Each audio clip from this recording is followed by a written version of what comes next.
Selamat pagi. Mungkin teman-teman di sini banyak yang sudah mengetahui awal kasus saya dengan suami. Saya akan flashback sedikit bahwa suami saya selingkuh dengan perempuan yang bernama Cici Ayu Andika yang saat ini bekerja di Yogya Mall Tegal. Hingga saya dan anak saya yang saat itu berusia 2 tahun ditelantarkan dan diusir dari rumah. Dan mertua saya, Ibu Maria Yuli Widianti, mengetahui hal itu. Bahkan perempuan ini sempat dibawa ke rumah. Dan ketika ada orang yang bertanya siapa perempuan tersebut, mertua saya menjawab perempuan tersebut adalah saudara. Tangis istri polisi ngaku suaminya selingkuh dengan SPG dipersulit di Polres, lapor ke Mabes Polri.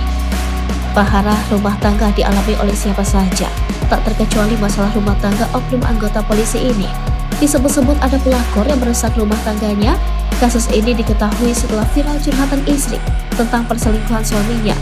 Istri polisi menceritakan bila suaminya telah selingkuh dengan seorang SPG.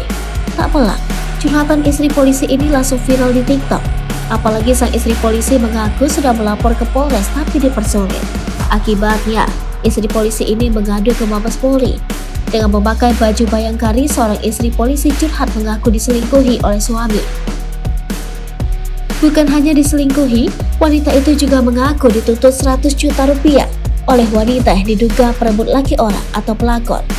Curhat Ibu Bayangkari itu viral di TikTok. Dalam video, wanita cantik itu sempat menyinggung Kapolres Tegal Kota AKBP Rahmat Hidayat. Wanita itu mengadu kepada Kapolres Tegal Kota bahwa salah satu anggotanya yang juga suaminya telah melakukan perselingkuhan. Ibu satu anak itu mengatakan bahwa dia terpaksa membuat video itu agar menjadi atensi oleh instansi suaminya, sebab ia sudah melaporkan hal tersebut secara langsung namun tidak mendapatkan tanggapan apapun. Perempuan bernama Dia itu mengaku sudah mencoba berupaya melaporkan suaminya ke Polres Tegal Kota atas perselingkuhan yang dilakukan dengan seorang SPG Mall di Tegal. Namun laporan tersebut ternyata dipersulit oleh beberapa oknum Polres Tegal Kota. Wanita itu kemudian melaporkan suaminya ke Mabes Polri dan diterima. Wanita bernama Dia itu mengatakan bahwa suaminya telah berselingkuh dan menelantarkannya bersama anaknya yang masih berusia 2,5 tahun. Dia mengaku telah memiliki bukti fisik dan hasil pemeriksaan psikiater atas tindakan bejat suaminya yang bermain serong dengan perempuan lain. Namun mirisnya, usai mencoba melaporkan suaminya ke Polres Tegal Kota, dia malah dituntut balik oleh wanita yang diduga selingkuhan suaminya atas pencemaran nama baik.